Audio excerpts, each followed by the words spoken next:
Welcome back to the Department of Mysteries. I'm your lead investigator, and today we're opening a file that has been locked in the archives for over 2 decades. For years, fans of the wizarding world have been living with a ghost.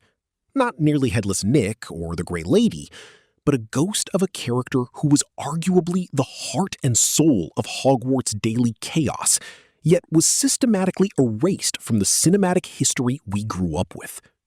I'm talking, of course, about Peeves the Poltergeist. But as of this week, the mystery is finally solved.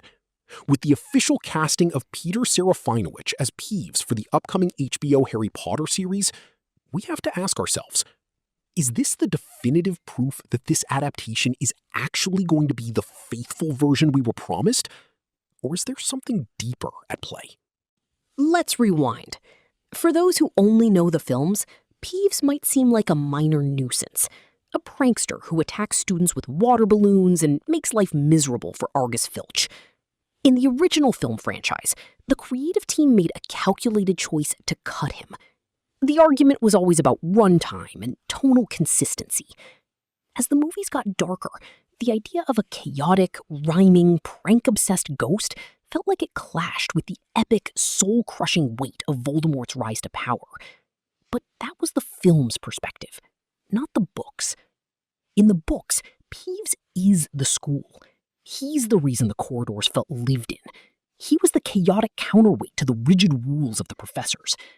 By removing him, the movies lost that specific brand of Hogwarts magic, the feeling that this was a school where anything, no matter how ridiculous or dangerous, could happen at any moment.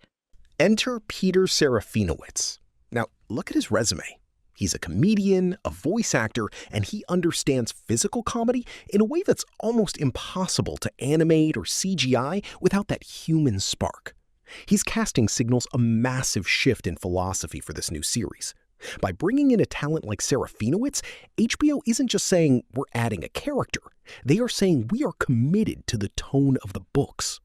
A faithful adaptation isn't just about including every plot point. It's about capturing the spirit of the original. By including the character that the movies decided was too annoying or unnecessary, HBO is signaling to the fans we are not cutting the corners that the films did. This tells us they aren't afraid of the whimsy, they aren't afraid of the humor, and most importantly, they aren't afraid to let the world breathe. Think about what this means for the rest of the series. If they're willing to spend the budget and the time to bring a poltergeist to life, what does that mean for other cut characters? What about Winky? What about the extended backstories of the Marauders? We've seen recent trailers suggesting a much harsher, more visceral look at Harry's time with the Dursleys, a level of trauma the movies barely touched on. When you combine that dark realism with the potential for true, book-accurate chaos like Peeves, you're creating a much more complex, layered, and frankly, mature version of the story. We aren't just getting a remake, we are getting a re-exploration. The Department of Mysteries is finally getting to look at the documents the movies deemed classified. So, I want to know what you think. Does the inclusion of Peeves make you more excited for this series? Or do you think he's just going to be another distraction? Can a modern audience handle a poltergeist that stays true to J.K. Rowling's original, malicious yet humorous design? Drop your theories in the comments below. I'm reading every single one, and I'll be declassifying more secrets as we get closer to the premiere. Don't forget to subscribe to the Department of Mysteries. We've got a lot more ground to cover before we step onto the Hogwarts Express. Class dismissed.